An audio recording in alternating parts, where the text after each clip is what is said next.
this life ain't fair. And I know that you're going nowhere. Well, don't blame me for what you've done, because I know that you are having fun. Welcome to the Clarified Realty Podcast, exposing the real estate secrets your agent doesn't want you to know. Here's your host, Tom Clary. Well, don't you just walk away. That's when I'll say.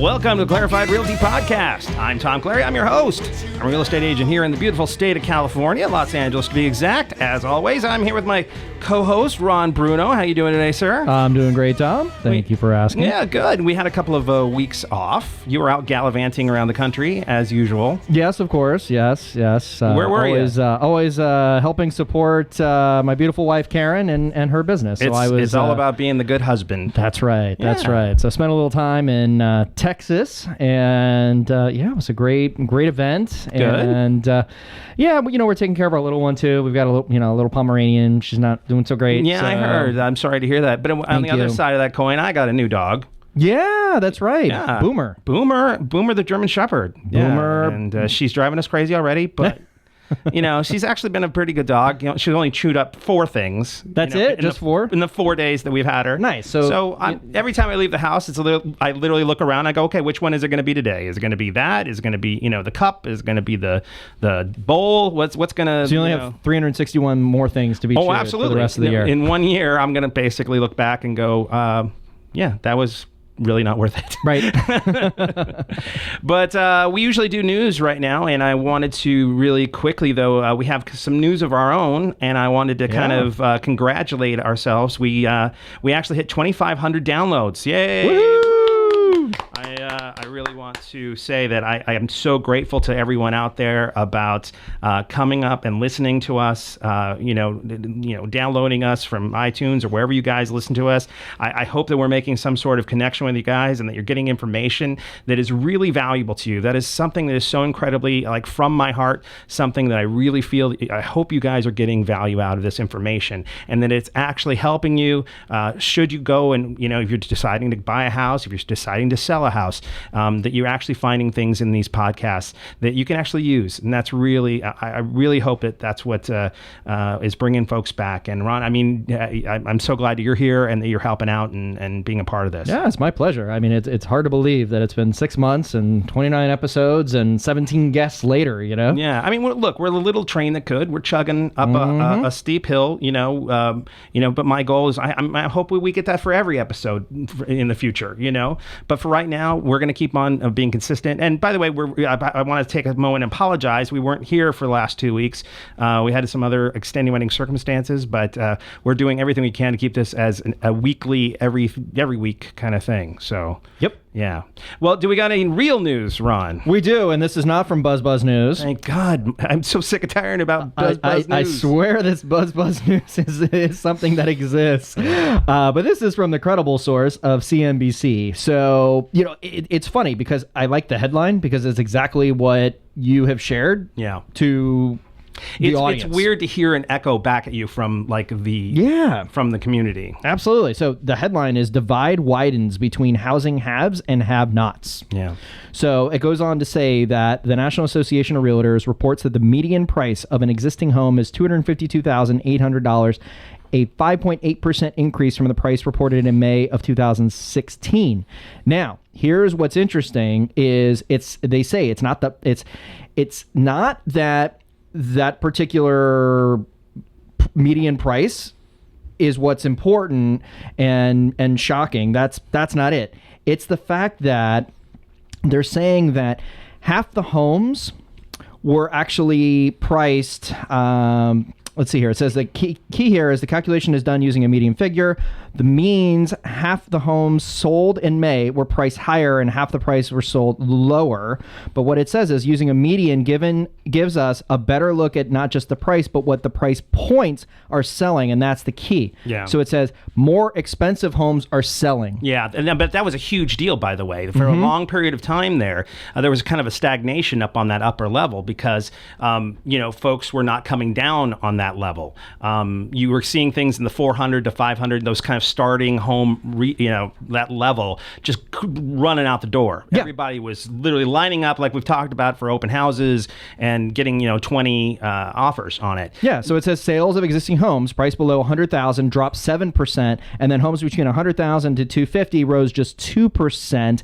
However, where it says sales of homes priced over $500,000, which is a starter home in Los Angeles, yeah, right. But if you look at the national average, yeah. On that side, sales of homes priced at over $500,000 jumped more than 20%. Yeah. Right? And sales of $1 million homes surged nearly 30%. So what's happening is there's a housing shortage and then there's a wealth gap with the supply crunch. So what's happening is you have all of these, the new homes that come on in that particular price range, they're being gobbled up by investors. Yeah. Mm-hmm. Right? So as soon as a starter home comes on the market, boom, it's grabbed up by, all of the, it's like the Blackstone wink of an eye, and all gone. of those larger investors, and even the the mom and pops that do investing on the side, but it's not the first time home buyers. Yeah, and that's been the biggest challenge. Well, the interesting thing, and I think it's kind of funny that they say that the 100,000 and down has gone down.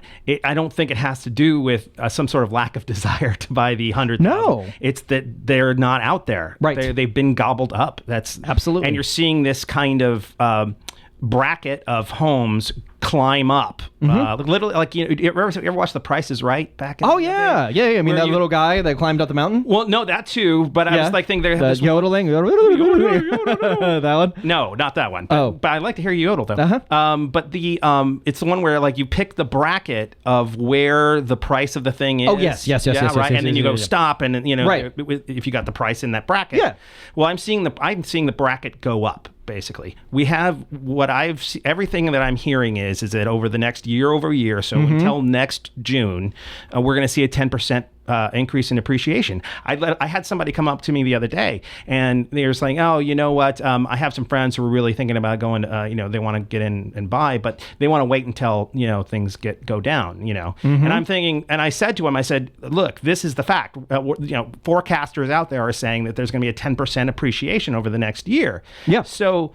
Yeah, no, it's not everybody, even the bears are saying that it's going, bulls and bears. The bears are saying that it's going to be at least a 6% increase over the next year. So if they do that, if they ride the wood, if they're, on the sideline, they're going to miss out. They're going to miss their window to possibly get a house that's affordable. Right. And then in the LA Daily News, there was a follow-up article that I came across, and it was actually saying that they surveyed economists and they said, are we in a bubble? Do we anticipate any sort of pullback? And they said not in California. In California, what's happening is there is a first of all, we're at an all-time low when it comes to home ownership, right? So that's number one. Everybody's kind of moved to renting, right? And then in 2006, I found this one completely amazing. So apparently, in 2006, 43% of borrowers had a second mortgage. Wow. Yeah, I believe that. 43%. You know what it is now? I'll take a guess. Go. I'll say 15%. 4.8. Wow. 4.8. So what it means is less people are qualifying, less people are actually financing. So as a result, you don't have the same type of factors that built up the bubble before. Well, and I think that there is that kind of structural systemic thing that is keeping those reduced. But I think there's also what people don't ever, and the thing that the numbers don't ever really talk about. I think there is a hesitance from people after being scared by the Great Recession that they don't want to take on that extra debt. They don't want. There are decisions that I've made in my own life where I've said, I could probably leverage this kind of appreciation of my house and do that kind of thing, but I don't want to do that because it's like, I'm a little gun shy, know. And I think you have to kind of factor that in too. That it's not just a systemic problem that people are not being able to get that money. I think that's part of it. I'm not, don't get me wrong. I think that is a portion of what we're talking about. It could be a large portion of it, but people don't take enough consideration into the psychoeconomic considerations that people use to make their economic decisions. Right. So, Right. And you know what I'm hoping is that that there enough quarters pass where people decide that, you know what, I'm done with being a renter. Yeah. And living according to somebody else's plan. Right. And take charge. Right. And take those steps and say, you know what, and I also don't want to get sold to death. So I'm not going to, fly on a rocket and do the rocket mortgage, all that stuff. Right. I'm actually going to go to a professional. Right. Yeah. So, that's our goal, is we hope that people come to us to get a baseline. Right. Just to see. And that's a real key point, right? I think that just like you go to a doctor for a physical, if you have any inkling and you're feeling fed up with your rent keep rising and you think that home ownership is way, way out there and it's not for you, but you really, really want it, you should just pull the trigger and just get a baseline and just see if you would actually qualify and what are those steps. Well, look, we've discussed this, and you kind of brought it up when you mentioned this article, right? This is a real philosophical issue that I have, that I think that there's going to be these folks who were, scared off from the housing and, buying a house and all that. And they got scared off, and they're going to miss their ability to ever be able to get a home. Correct. Let that sink in. Yeah. And that really actually worries me. As an agent, I'm going to be able to find rich guys, investors, and stuff like that who want to buy houses with me and all that. I'm concerned with everyday Joe out there on the street going to miss that window. Yeah, well, you can't. And when you have interest rates starting there, it's a glacial climb. It's not really, nobody's saying that interest rates are going to go up 10 points tomorrow, but they're on their way up, folks. You can't save your for typical people that are out there. You cannot save faster than the appreciation of the home. Exactly. You can't. So your $500,000 home where you're there, you're approved, or you've gone through those steps. You wait next year, it's $550, right? So it's gone up 10%, and then it's $600, and now you're priced out, and now now you either have to make a huge sacrifice and live somewhere where you don't want to live, or you've kind of missed the boat and you have to wait for, a crash or a correction or whatever. What I was about to say is but at that point, who knows what your life looks like, right? And everybody is waiting for this because they saw a crash. They think that they happen, it just happened. Look, that one took, 60 years for the crash that size, right? 60 something years, since the Depression, the Great Depression. So that was in 1929. That was in 29, so even more. That's like 80 years. Time. Yeah. If you're thinking that something that scale is going to happen again, we're going to have a dip. I'm sure we're going to have all sorts of dips along the way. Right. But nothing like that. Well, and it's similar to, so if you qualify for a mortgage right now and you're ready to pull the trigger, but you're just scared, to line up all of the different things that you need from the debt to income ratio to the right home and all of these things, if you wait until that correction or the crash or what have you, your personal finances might be thrown into a tailspin. Yeah. And if you've been given the clearance to go ahead and land in LAX and you're, let's use a pilot analogy, and you do it, right? Any landing you walk away from is a good landing. Absolutely. And perfection is the thing that gets in the way of good enough. And if you're waiting for every single planet to align, you are going to wait an extremely long time, and you might not ever see it in your lifetime. That's right. So anyway, all right, we're going to move on. We're here today with someone that I'm just so glad that I get the chance to talk to her today. Her name is Cheryl Courtney. She's a pension consultant at Polycomp Administrative Services. She has more than 20 years of retirement plan experience. She helps businesses and nonprofits by designing retirement plans for them that meet all the criterias that they're looking for, while also taking into account their unique issues and goals. And on top of that, she's just a pretty damn awesome person too. So I just love talking to her. So Cheryl, thanks so much for coming in today. I really appreciate you coming on. It's my pleasure, Tom. Thanks for inviting me. I really appreciate it. Yeah. So, what we do with everybody that we bring on for the first time, we always kind of start with, who the hell are you? Where do you come from, for God's sake? Where do I come from? Well, I've been in financial services for more years than I want to say on this podcast. So, I kind of hinted at that a little bit. There you go. Yeah. And specializing really in helping people set aside money for retirements so they can successfully retire for the last, 20 years, as you've mentioned. And, the reason why I do it is I've had a time in my life where I helped senior citizens who were living on strictly Social Security and they couldn't make ends meet. So, my little drop in the pond is to help people retire with dignity. That's awesome. Yeah. And such a huge, I have to say that we're, things that we're kind of even experiencing in our own family and in families that I see in my generation, how this is becoming such an important thing, because, we're more and more parents waited longer and longer to have their kids. And so now we're kind of in this kind of sandwich generation where we're expected to kind of take care of our parents while also trying to take care of our kids at the same time. And we have no real friends because it's like we're not like we're in college anymore and stuff like that. And so it's becoming such an important facet of our daily lives. And, the one thing I would say is you have to plan for it, and it's something that you need to do systematically to set aside money, whether that's in your IRA or in your 401k plan. And so, and don't wait. Time value of money is just a huge benefit. I would trade anybody's years for my income any day of the week. So meaning what I mean by that is I have 2 younger sons, and they always look at me and say, Mom, you have more money than I do to put away for retirement. Yes, but you have more time. And I would take that time. That compounding interest just doing its job. Yeah. Any day of the week. Yeah.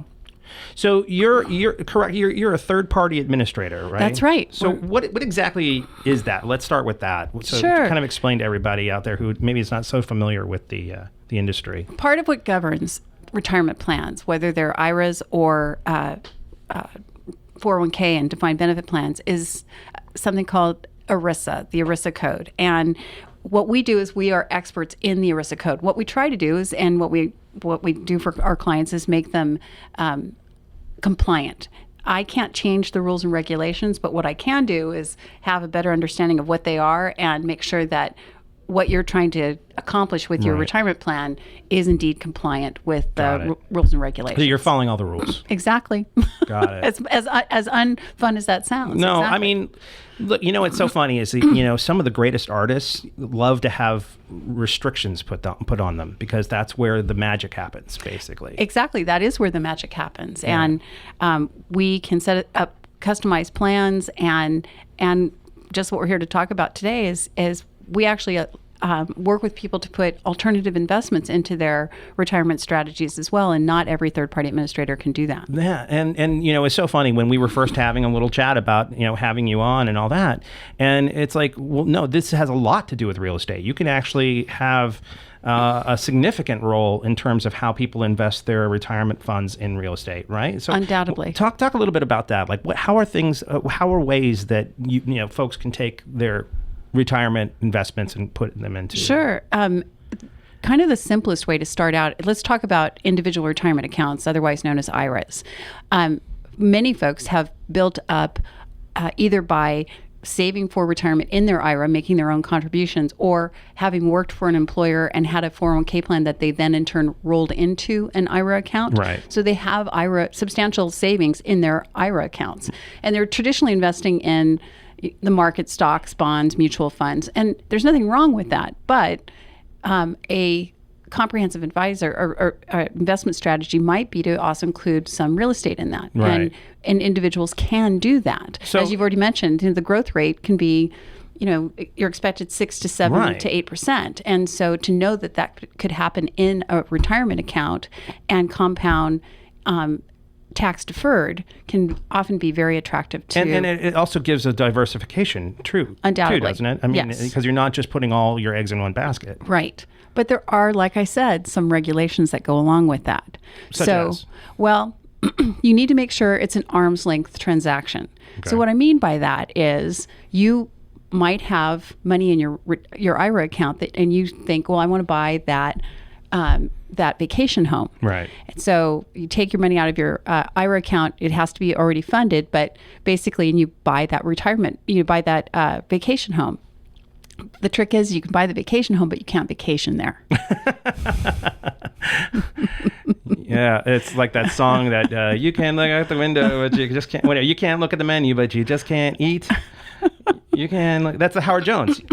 No one is to blame. You don't know that song? Jesus, Keep your day job. I know, right? I kick ass at karaoke, no matter what you guys say. So, but anyway. Believe you. So anyway, you were saying. So you can, and the benefit to the person is that to the individual in having that rental property is that the rent then goes into your IRA account, and the appreciation for that property also grows tax deferred. So it's not like your personal vacation home. You can't just go and use it. Correct. So what it should be really considered is rental property. Got it. There's some other rules that go along with that in that you're really best suited if you have a property manager that goes along with that, because you cannot yourself say do a renovation. You have to hire a contractor to do that again for that property. Oh, interesting. So you literally can't put your own sweat equity into it. You cannot put your own sweat equity into it. So, but it's a great way for a person to start to build a diversified portfolio, and to also build, to start to invest into real estate.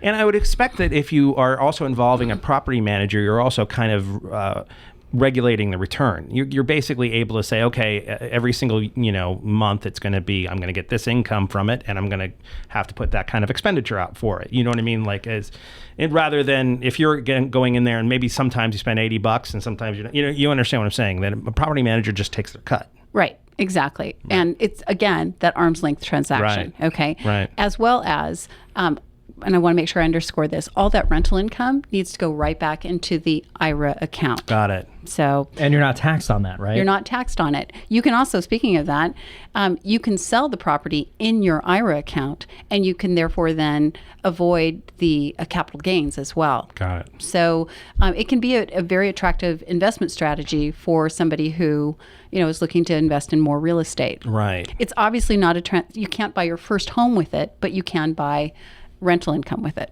Yeah. So this is commonly known as self-directed IRA, correct? It is a self-directed IRA. Thank you very much. Yes. And we manage those here. What's the difference between self-directed IRA? What are the other? Is it just some other administrator taking care of or what's the difference? There are a lot of different types of IRAs out there, and it's probably just easiest for us to keep it to it being titled as a self-directed IRA. The individual is directing this investment. Got it.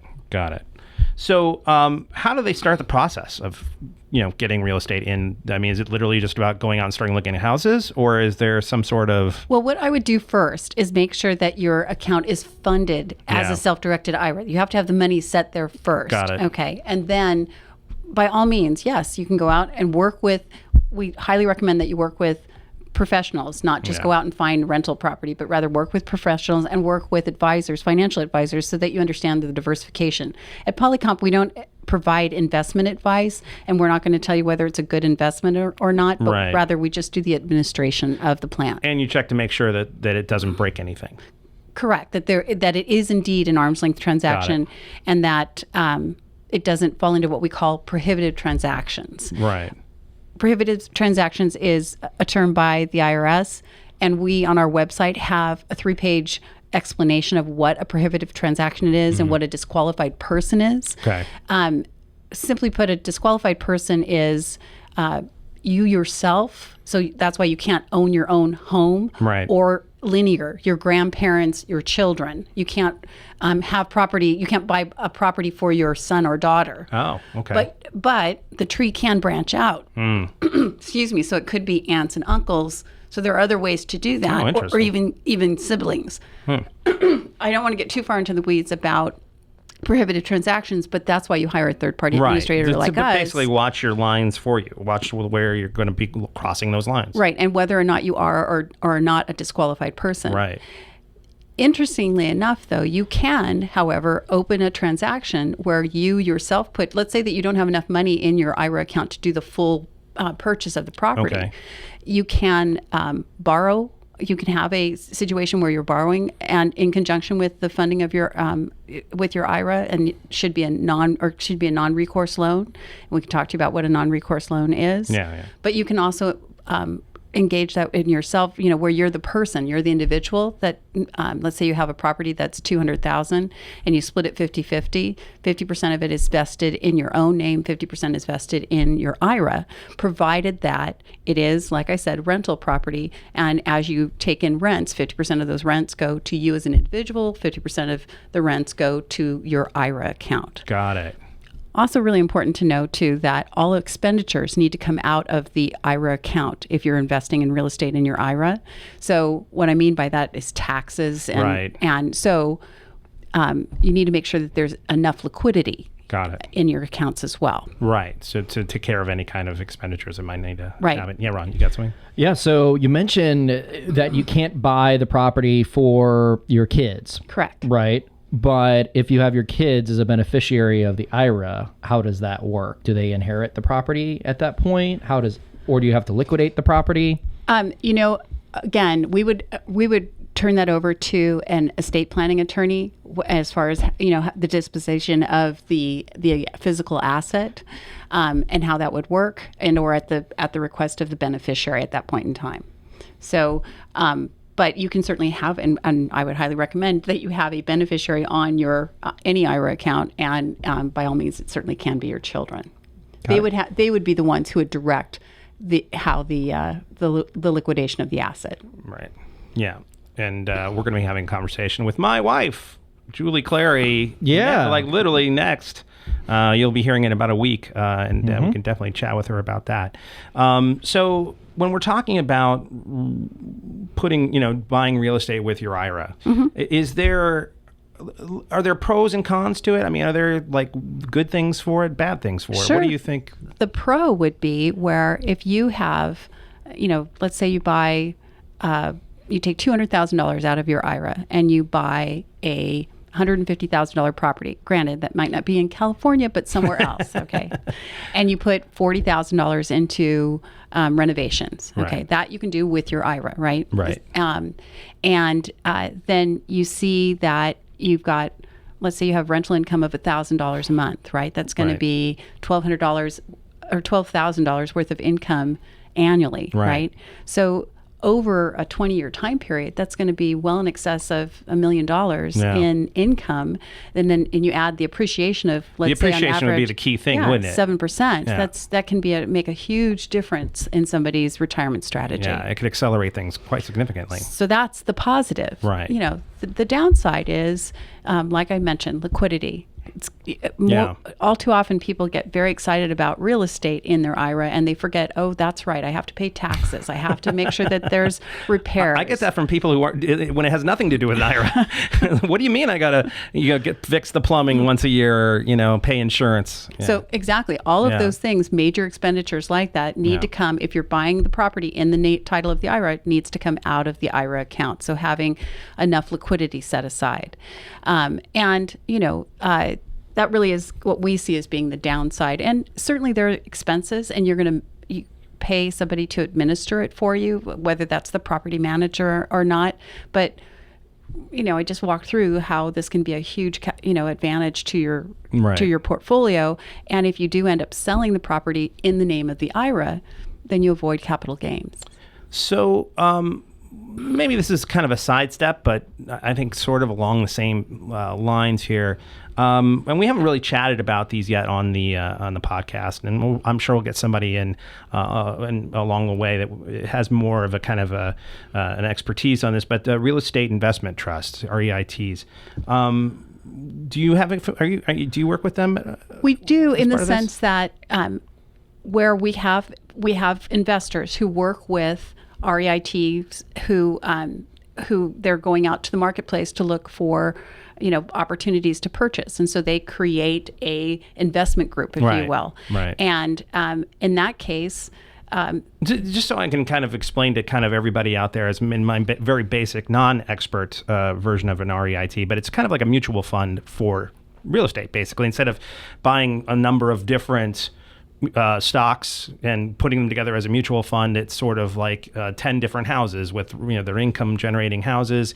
And is that, I think I'm so the way it's a REIT is what they're commonly referred to, and it's primarily commercial in nature, right? So you have a investor group and they put together this particular security. They call it a REIT. They package all of the income that comes in, and it's publicly traded, right? So it's listed and you can actually buy that particular REIT. And so I'm commenting on this because I used to be a financial advisor, not one now.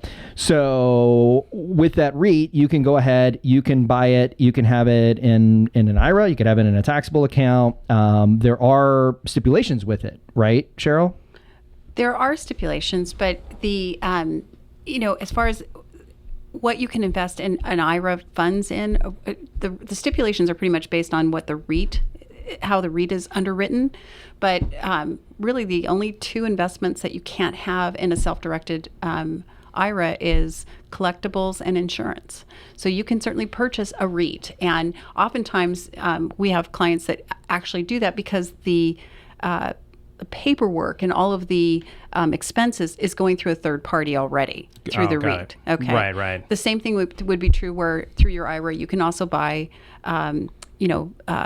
second trust deeds, first trust deeds. So if you're working with an advisor who is selling that paper, if you will, you can have that in your trustee directed IRA, your self-directed IRA. Because it's already kind of at an arm's length, is correct. So exactly. Got it. Okay. Exactly. That's exactly right. Got it.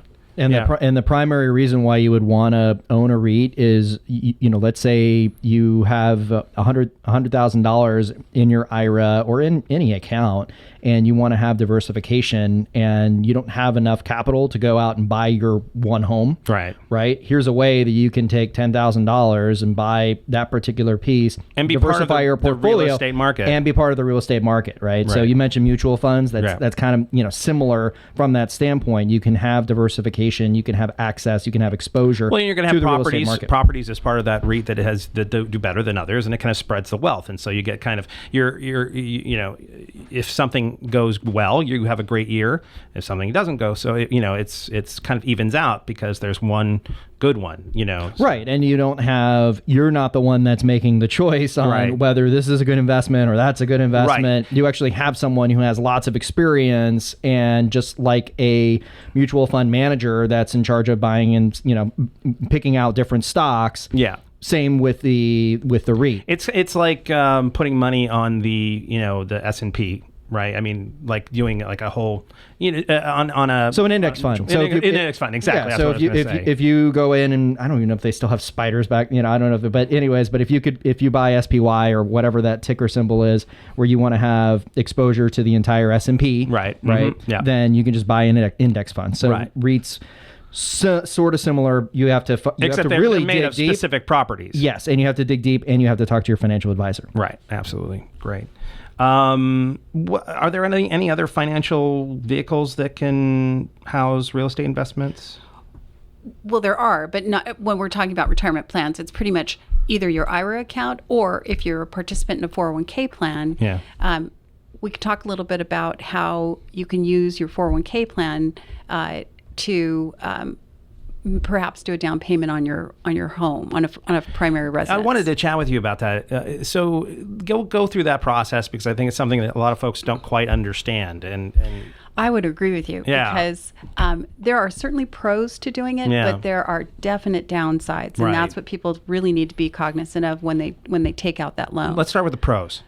So just as framework, just to take a step back, first of all, your employer needs to allow for loans. Not all plans allow for loans. Right. So if your employer and the employer-sponsored plan allows for a loan, you can certainly take a loan out against your 401k plan. And the rule is that you can take 50% of your account balance. So Up to $50,000. So if I have $100,000 in my account, I can borrow $50,000 of that. Just so I want to kind of just because we are a real estate podcast, just so everybody understands, when she's saying loan, she doesn't mean mortgage. She's not talking about the IRA doesn't give you a loan. It's that you're loaning yourself that money that you have saved. Correct. Basically, and you got to pay it back. And you've got to pay it back. It's an actual loan, and so you will be making monthly payments out of your payroll back to yourself. You're not paying your employer or you're not paying the investment provider. You're paying yourself back. But it is important to note that those monies are indeed out of the market at that time. Right. So you've taken yourself out of the market. Right. And you are paying yourself back at a stated interest rate. And that rate is, it differs from one employer plan to the next. Now, would it be fair, though, to say, and this is me just kind of going out on a limb here, but you are taking it out of the market, but it's not necessarily not in play because it's now invested in a home that could appreciate. It is. That's very true. But here's the downside to it, if you will. Sure. Because, while you have that loan outstanding, you're paying it back. It's an employer-sponsored plan, so you're paying it back through your payroll. And if you should leave the employer either at your discretion or at theirs, then that loan is due and payable at that time. Oh boy. You do have 90 days before it becomes a defaulted loan, but when that loan becomes defaulted, if you don't pay it back in full, and usually if you're doing a down payment on a home, it's a pretty substantial dollar amount, right? Then that is not only, the really bad news is that becomes ordinary income for you in that year. Yeah. And you also pay a federal penalty of 10% and a state penalty of almost 3%. Right. So all said and done, you're paying 50% in taxes and penalties on the amount that you didn't pay back. So we really, when somebody's looking to take a loan out from their 401k plan, what we try to say to them is look at every other resource of money before you leverage your 401k plan, because nobody knows how long they're going to be working for a particular employer. And the average time that somebody's, anymore is, it used to be that people would work for an employer for, 30 years, but anymore that's, as you know, much, much more reduced to, 3 to 5 years. Hold on a second, Ron. Mm-hmm. Ron is going to have something to say, but I did want to ask this question though. Is there a specific time frame, if there's like, let's say they get fired or they quit or whatever, okay, then it's all due and payable and all that. But before that, is there any kind of, like, I have to pay it back within X number of months? Does it vary per It does plan? vary. Yes, it does vary. And generally it's going to be written in the plan loan policy, right. But it's generally going to be anywhere from 12 to 20 years. So the amortization schedule is very advantageous, for the particular individual who's taking out this loan. Yeah, right. It's just be very mindful of the downside of, if in the event, if you're thinking about making any kind of job change, or you see that they're not maybe doing so well or whatever, and might need to lay people off, maybe not the best time for you to make that jump. I agree. And so, it is an option. And many people do use it successfully, but we really counsel people to make sure that they understand all of the ramifications. And they know it backwards and forwards. Ron, you had something you wanted to say? Yeah. So for the first 10,000, you can take 10,000 out of that 401k, and that you won't be penalized on the 10% of that. Correct? Right. So the 10% penalty with 10,000 that you can apply towards the down payment of a home. Maybe it varies by the plan, and we're getting blanks. Ron's getting blank stares here. Could be. It's probably maybe varies from plan to plan. Maybe. I think it probably has to do more with tax law than anything else. But got it. I really look at it and say, every instance that I've ever seen is that the full amount that is, owed is what then receives the 10% excise tax and the state tax on top of that. Got it. Well, we'll put in the comments what the rule is on that. So we want to make sure that we have, we let the audience know. Yeah, sure. About the 10,000. Absolutely. The other thing I was going to say is, Tom, you mentioned IRA. So IRAs, they're different than the 401ks. Of course. Right? So you can't do a loan with an IRA. Right. Right? Yeah. So the IRA allows you, so let's say you had 100,000 in your IRA, and you know that you're getting a pretty sizable amount of income in the next month or so, but you need to pay for the down payment right then and there, you could do a withdrawal and put the money back within 60 days. And Cheryl's shaking her head. You can do it only one time per year, and it's triggered by that particular time. But now, Cheryl, I've seen it. Hold on now, Cheryl. And by the way, not only have you seen it, I've done it. On my house, I did it, and it worked fine. But I also am probably more educated than most folks and understand what could possibly go wrong. So if you go to 61 days to pay that back. And by the way, it's not horseshoes. It is an exact no close. It has to be exact to the date. So you have to be very judicious about it. Right. So any contingencies or anything else, you're SOL, as they say. Yeah. Yes. Look, Cheryl's just looking out for everybody's best interest, folks. Just please understand, that's why she's so good at what she does, is that she's cautious and careful. So she doesn't have these guys over here trying to get you into a house. That's what we're trying to do, folks. Balance it out. Risk return. So, all right, well, let's move on. So let's just say that let's look at it this way. If I'm trying to start creating my portfolio, right? What do you think is the best way to set up the company to do that? Or should I do it as a sole, is there a specific better way to do it than another? Well, again, how you set up the structure of... Right. I would strongly recommend, first of all, it's a many-legged stool, and we always talk with real estate attorneys, and we would have your clients also do the same thing. You can certainly set up an LLC, and there are certain advantages to that. Interestingly enough, you can also set up an IRA LLC. The IRA LLC is outside of the IRA. Well, that's fascinating. And it's a checking account that you set up in the name of your IRA LLC, and it enables you to use the cash in that account as it's an investment for your IRA to go out and make purchases. So, for example, if you're at an auction and you need money right now, right, you would write money out of your IRA LLC account, and it's a part of your IRA investment strategy, your investment portfolio in your self-directed IRA account. Oh, interesting. So there are ways to have immediate liquidity and access to those funds. And so structuring it, we oftentimes spend a lot of time talking with real estate advisors, real estate attorneys, as well as trust attorneys, estate attorneys as well, to structure it correctly. Got it. So I've heard that like business, people who own businesses can like sock away large amounts of retirement money, versus employees docking away money in a 401k. How does that work? How's Sure, that? Absolutely.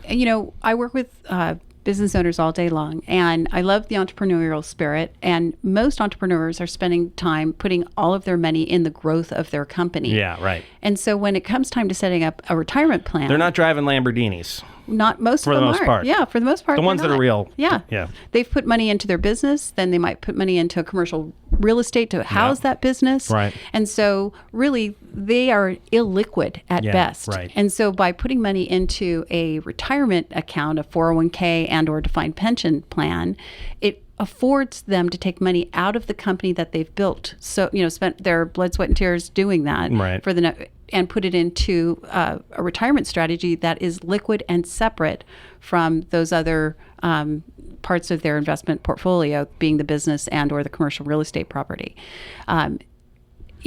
We say this to business owners all the time, that, what is your retirement strategy? And they'll say, well, I'm going to sell my business. Okay, to whom? Yeah. At what? Yeah, exactly. At what factor and when? Yeah. And then, or the same thing with commercial real estate. You guys were talking about how we had a downturn, right? Well, when are you going to sell that building, to whom, and at what price? Right. So if you take money out of your business and put it into a retirement strategy, a 401k or a defined benefit, it really is doing a good thing for that business owner. So to more directly answer your question, in that situation, if I have a business owner, let's say they're in their 50s, and they have 20 employees that are generally going to be younger, say in their 20s and 30s, maybe 40s, then I can create something that's called a new comparability plan design. And what that means is I can allow the business owners who've worked hard to build this business, right, to maximize what they put into the plan while minimizing what they put away in profit sharing for their employees. Got it. They can create separate classes of employees and give different classes of employees different dollar amounts depending on what they do for the company as well. Right. So let's say that I have a manufacturer, right? And he's the owner he and his wife are the owners of the business, and they have a salesperson, they have office staff, and they have warehouse workers. Okay. Right. So they can create separate classes for each one of those employees. Like tiers of what they're going to basically invest in them. Exactly. And so let's say that they think that they can't live without their administrative staff. And so they want to give them the greatest benefit as non-highly compensated employees of the company, whereas maybe their salesperson is very well paid and they think, well, why should I pay them more? But it could also be the reverse. Maybe they can't live without their salesperson, so they can choose to pay that salesperson more out of profit sharing and pay less to perhaps other employees in the company. It's called permitted disparity, and it is not discriminatory. It's actually it's a non-discrimination plan design. So you do have to make a contribution to anybody who's eligible to participate in the plan, but the amount in which you contribute could vary from one classification of employee to another. Got it. The goal is to get the employer to his maximum or his or her maximum amount, and that would be $54,000 if you're under 50 and $60,000 if you're in the over 50 club. Got it. And then those dollar amounts can also go up dramatically if they're looking at a defined benefit plan. If you're looking at a defined benefit plan, you can actually put away hundreds of thousands of dollars towards retirement. And as those years encroach quicker, the idea is to be able to put money away as fast as possible to have a viable retirement. Got it. Right. Awesome. Well, we're going to be kind of wrapping up. We're kind of pulling into the harbor here. So what's the if there was any kind of other stuff that you'd like, what would you want people to know about basically businesses, even individuals, about what you do and what's you think is the most important thing they should be doing? Well, I would say that be the determiner of your own destiny when it comes to retirement, and every dollar that you can put away today is going to make a huge difference for you when you look at retirement. I wouldn't want to necessarily be dependent upon, a government program. Oh God, yes. And if I can go ahead and do it myself, whether that's and do it, start small and never take your toe out of the water. The least amount of money that you should put into a retirement plan isn't zero. It's 1%. Everybody can at least put in 1% of their salary. You should be really putting in between 10 and 12% of your salary. So while that may be a substantial amount of money and you got to make ends meet, start small and then grow. Start at 1, go to 3, go to 5, go to 7, and see what your budget can afford. But you have to be able to afford something because you, like I said, want to be the determiner of your own fate. Got it. Well, thank you so much. Safer retirement, everybody. Absolutely. Oh my gosh, I think I'm going to retire tomorrow, at least for a few days. I want to. Yes, exactly. Happy 4th. That's Happy 4th of July, everybody. So, Cheryl, if anybody wanted to contact you, what would be the best place to get in touch with you? Sure, absolutely. I'm here in Woodland Hills, and my number is 818-716-0111. And you're also, by all means, please go to our website at www.polycomp.com. We'd love to help you. Well, Cheryl, thank you so much. My pleasure. Really Thanks for inviting me. Well, that's about it for today. If you have any questions or comments, please don't hesitate to leave them for us on our Facebook page, facebook.com/Clarified Realty Podcast, all one word. If you have any questions about real estate or you're looking for someone to help you buy or sell a home, remember, I'm actually a licensed real estate agent. I'd love to help you out, so please email me directly at tom@clarifiedrealty.com or give me a call at 818-335-7662. Come on, guys, don't be shy. Give me a ring. I'm waiting for your call. For more exclusive bonus content and advice between episodes, please check out our website, www.clarifiedrealty.com. Also on our homepage, you'll find links to helpful buyers and seller guides. They can give you some really great information for starting your home buying or home seller process, so definitely check those out. I'm on Snapchat, Twitter, and Instagram as well. My handle for all three of those are @ClarifiedRealty. Please leave feedback and reviews on iTunes or in the comments section on this page. Come on, guys, together we're stronger. So if you have any questions or ways that we can, make this podcast better, please, I want to hear them. Let us know. My amazing theme song, Hey Now, is from the band Wolf. That's Wolf with 2 Fs. And please go check them out and like them on SoundCloud. They rock so freaking hard, they make every other band feel like they should plan for their retirement. Because seriously, why bother? And just a little disclaimer, I'm licensed by the California Bureau of Real Estate. My license number is 01715353. Ron's is Guaranteed rate, NMLS ID 2611, NMLS ID 558706, California. The advice we give is only for properties located in the state of California. For all other states, please contact your local real estate agent or real estate professional. That's it for me, Ron. You all good? I'm good. Let's start saving. Let's get to saving. All right. Thanks for coming, everybody. Remember, the greatest thing you can ever do is make someone feel at home. Take care, and we'll see you next week.